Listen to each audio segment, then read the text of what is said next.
할렐루야 성도님 여러분 반갑습니다. 유튜브 성도님들도 반갑습니다. 오늘 특별히 처음 저희 예배에 참석하신 분 반갑고 축복합니다. 오늘 하나님께 주신 말씀은 사도행전 1장 8절입니다. 사도행전 1장 8절 말씀 제가 봉독하겠습니다. 오직 성령이 너희에게 임하시면 너희가 권능을 받고 예루살렘과 온 유대와 사마리아와 땅 끝까지 이르러 내 증인이 되리라 하시니라. 아멘.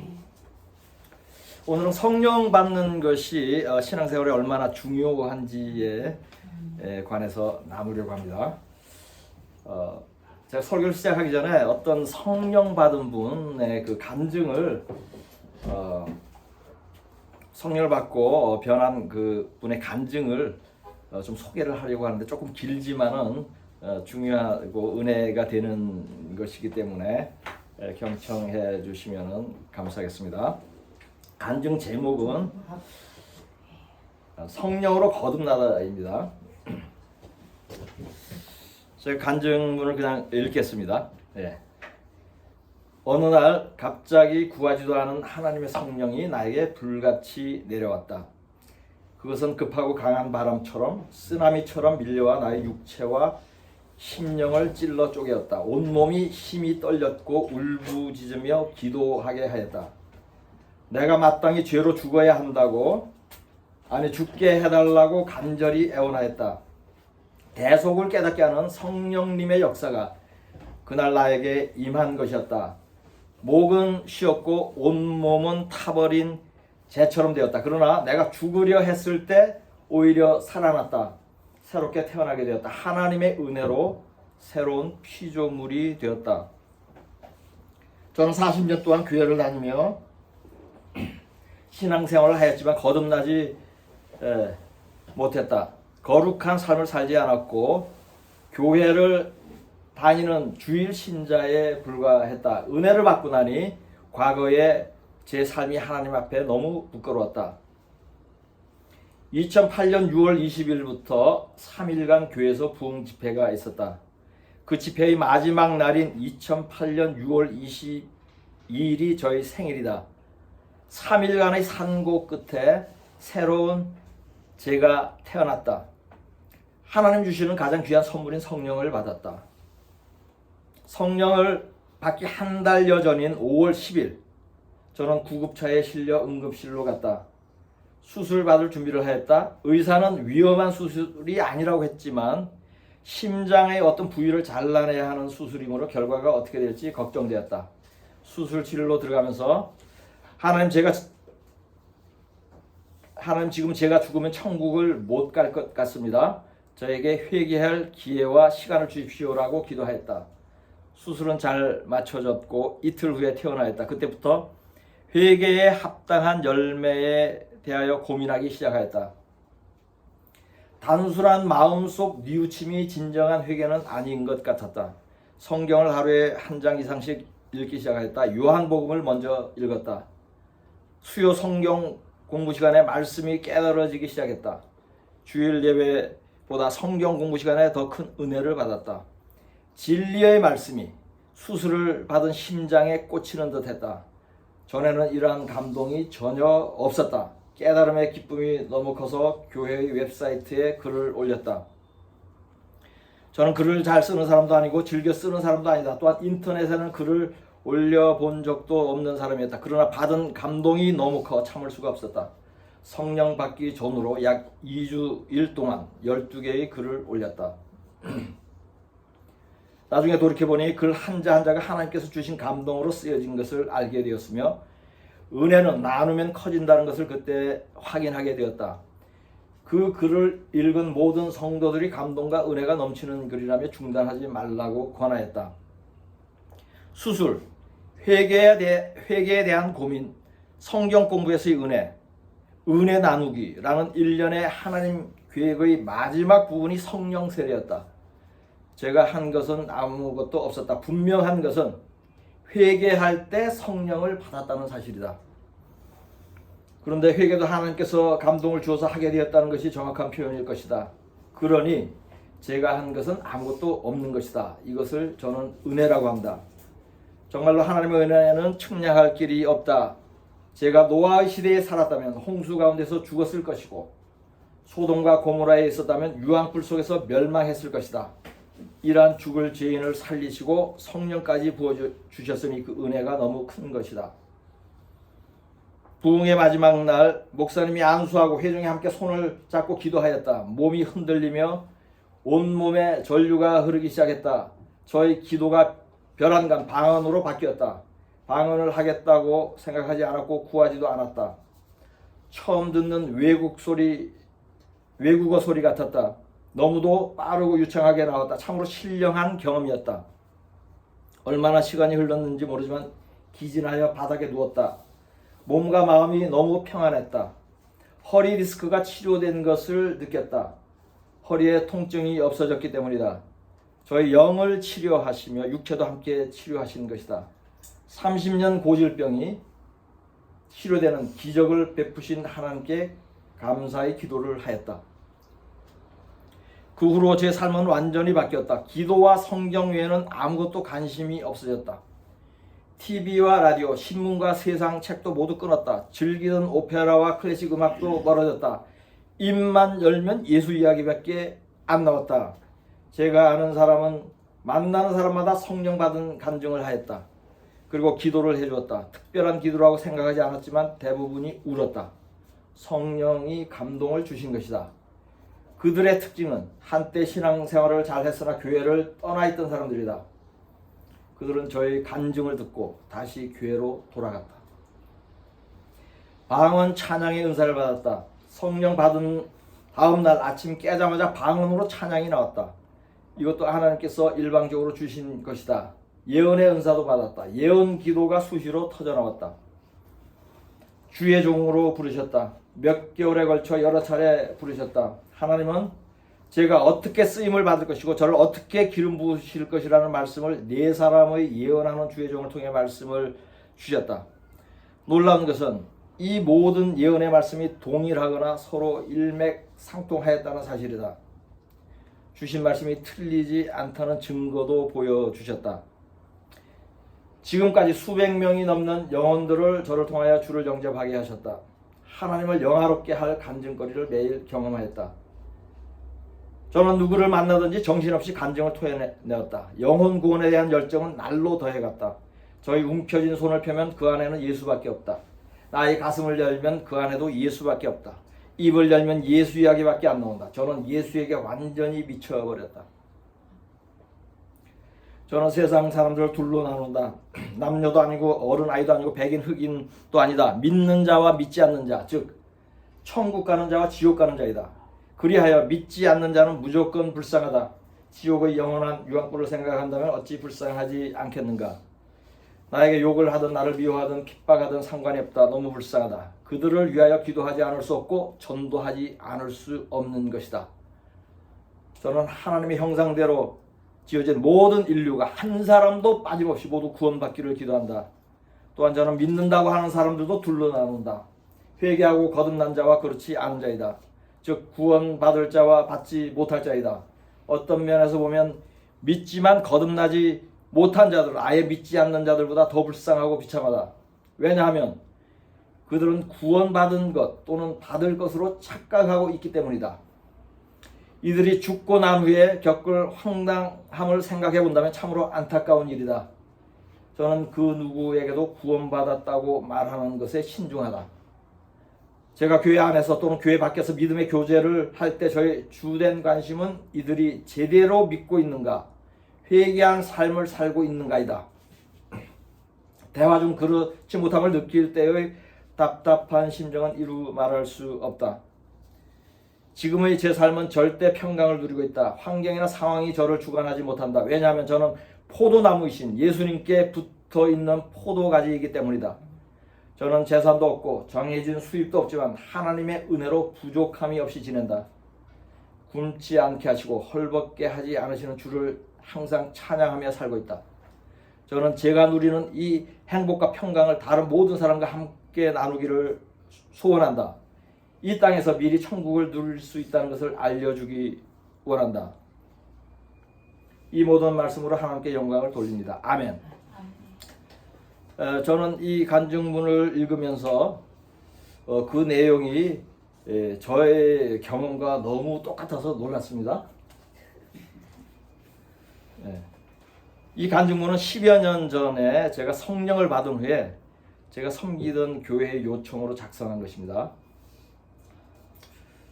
저는 어렸을 때부터 예수를 믿었습니다. 저희 집은 일제시대 때 조부모님 때부터 믿었어요.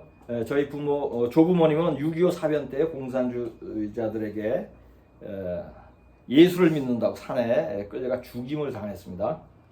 이러한 믿음의 가정에서 태어나고 자랐습니다. 어렸을 때부터 성경 말씀도 모두 믿어졌습니다. 그러나 저는 거듭난 삶을 살지 못했습니다. 그 원인의 첫째는 저에게 있습니다. 성경을 읽지 않았기 때문입니다. 성경을 몰랐기 때문입니다. 그러나 교회에도 책임이 있습니다. 교회에서 잘못 가르친 것입니다. 교회에서 목사들이 저는 구원받았다고 말했습니다. 이사 갈 때마다 교회를 옮겼죠. 근데 옮긴 교회 목사들이 모두 저는 구원받았다고 했어요.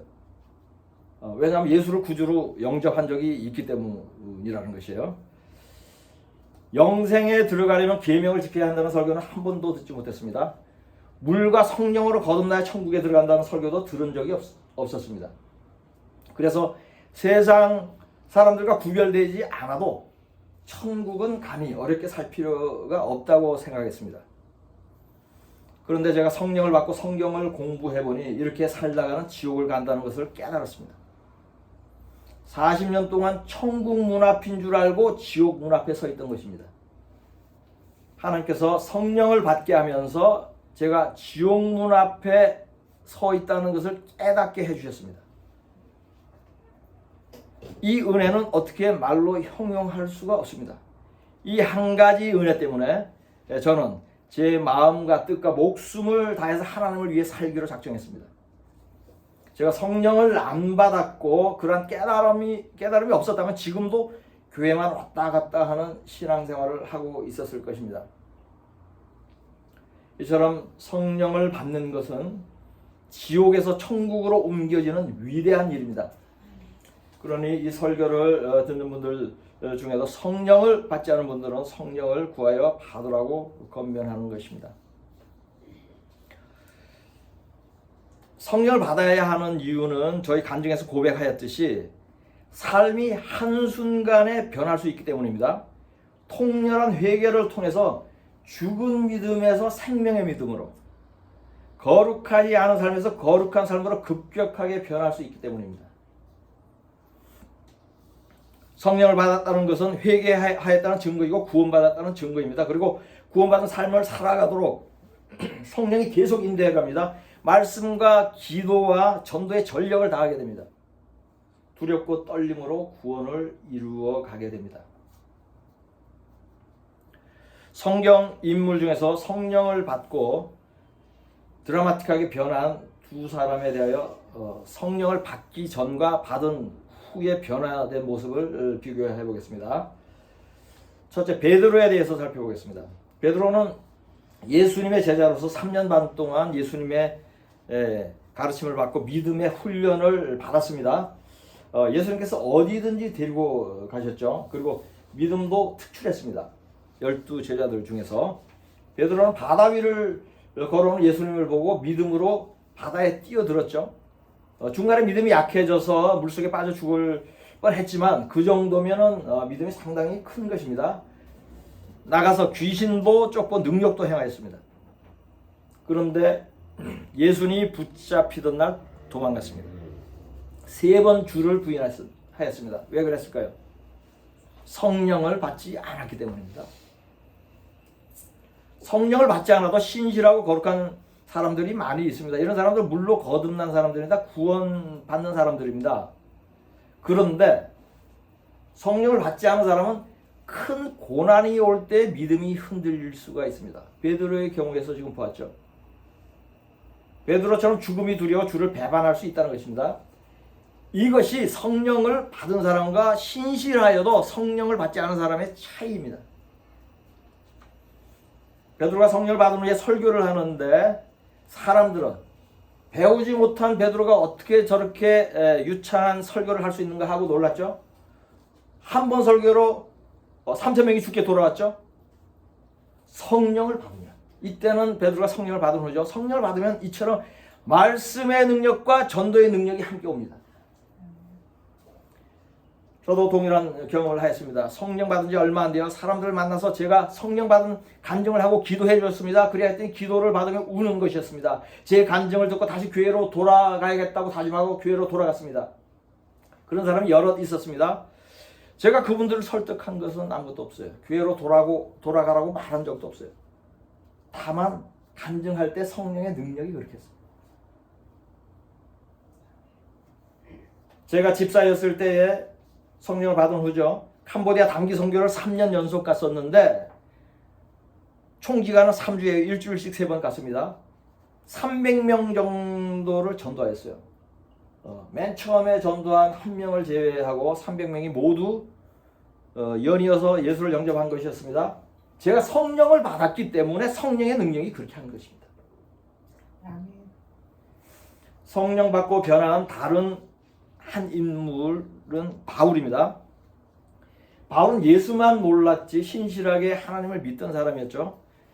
그러나 예수 믿는 자를 잡아서 죽이려고 했던 악한 자이기도 합니다. 그런데 예수 믿는 자를 잡으러 가던 중에 다메섹에서 예수님을 만나고 성령을 받았습니다.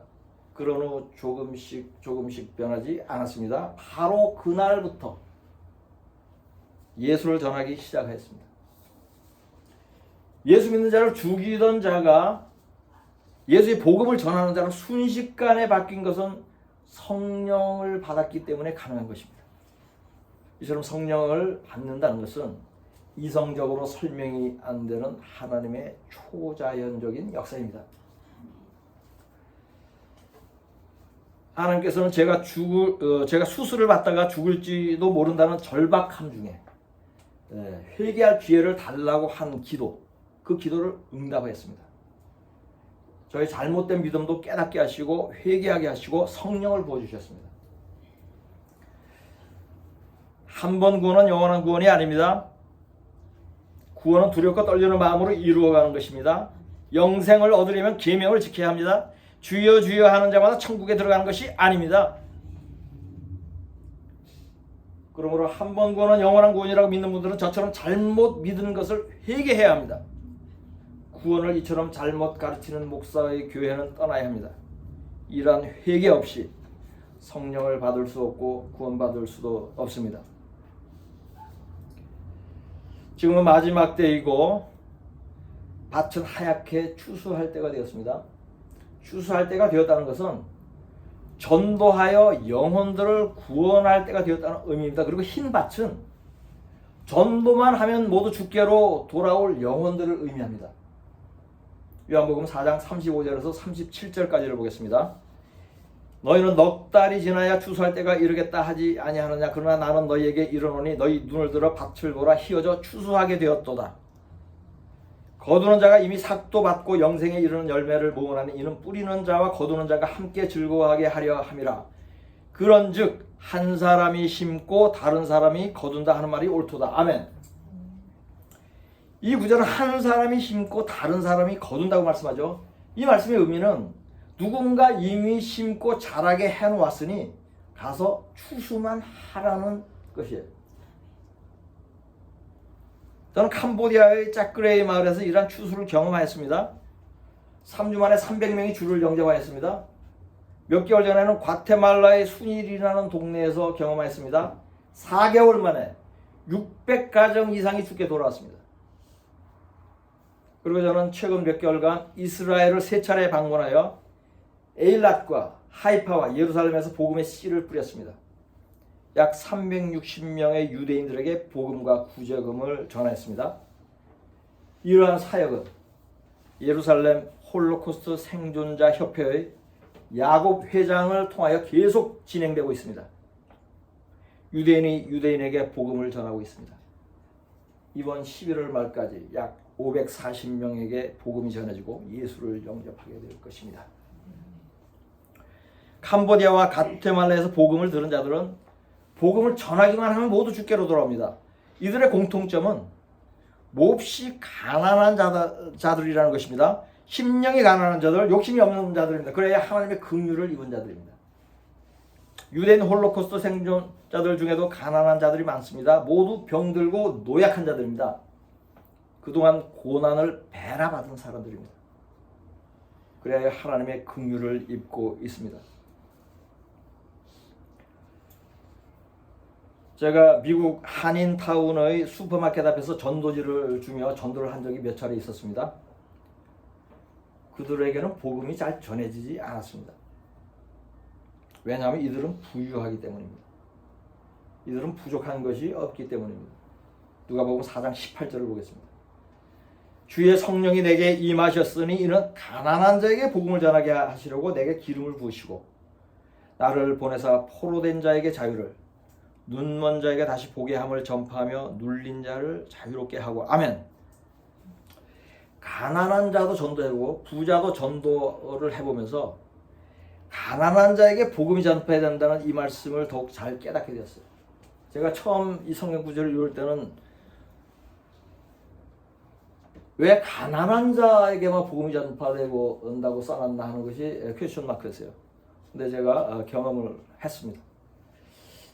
그리고 이 구절의 첫 부분도 유의해 보려고 합니다. 주의 성령이 내게 임하셨으니 이런 가난한 자에게 복음을 전하게 하시려고. 이 부분이에요. 주의 성령이 내게 임한 첫 번째 이유가 뭐죠? 복음을 전하게 하는 것이. 복음을 전하게. 그게 다른 목적도 있지만 이 말씀은 예수님이 승천하기 전에 남긴 말씀과 동일합니다. 본문 말씀을 보겠습니다. 오직 성령이 너희에게 임하시면 너희가 권능을 받고 예루살렘과 온 유대와 사마리아와 땅끝까지 이르러 내 증인이 되리라 하시니라. 아멘. 성령을 받으면 권능을 받는다고 말씀하죠. 예.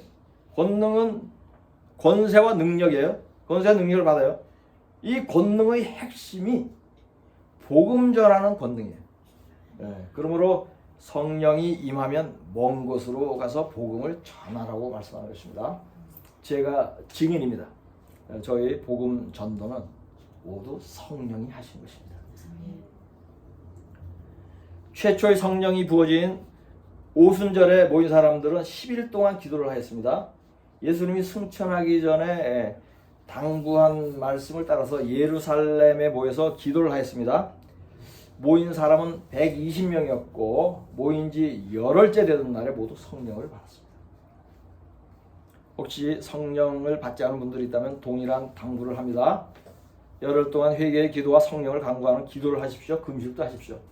이렇게 할 때에 성령 부어주시고 땅끝으로 가서 복음 전할 문도 열어주실 것입니다. 지금 주님은 추수할 일꾼을 찾고 있습니다. 본문 말씀으로 설교를 마치겠습니다. 오직 성령이 너희에게 임하시면 너희가 권능을 받고 예루살렘과 온 유대와 사마리아와 땅끝까지 이르러 내 증인이 되리라 하시니라. 아멘.